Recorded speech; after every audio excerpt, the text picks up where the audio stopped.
Sleeper ಬಸ್ಸಿಗೆ ಅಪರಿಚಿತ ವಾಹನ ಡಿಕ್ಕಿ ಹೊಡೆದ ಕಾರಣ ಇಬ್ಬರು ಮೃತಪಟ್ಟಿರುವ ಘಟನೆ ದೆಹಲಿ ಮುಂಬೈ ಎಕ್ಸ್‌ಪ್ರೆಸ್ ವೇಯಲ್ಲಿ ಇಂದು ನಡೆದಿದೆ.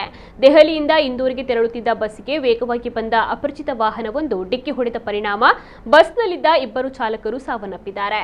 8 ಮಂದಿ ಪ್ರಯಾಣಿಕರು ಗಾಯಗೊಂಡಿದ್ದಾರೆ. ಗಾಯಗೊಂಡ ಎಲ್ಲಾ ಪ್ರಯಾಣಿಕರನ್ನ ಚಿಕಿತ್ಸೆಗಾಗಿ ಕೋಟಾ ನ್ಯೂ ಮೆಡಿಕಲ್ ಕಾಲೇಜಿಗೆ ಸಾಗಿಸಲಾಯಿತು. ಬಸ್ನಲ್ಲಿ ಒಟ್ಟು 42 ಮಂದಿ ಪ್ರಯಾಣಿಸ್ತಾ ಇದ್ದರು ಎಂದು ವರದಿಯಾಗಿದೆ. ಅಪಘಾತದ ದೃಶ್ಯ ಸೋಷಿಯಲ್ ಮೀಡಿಯಾದಲ್ಲಿ ವೈರಲ್ ಆಗಿದೆ.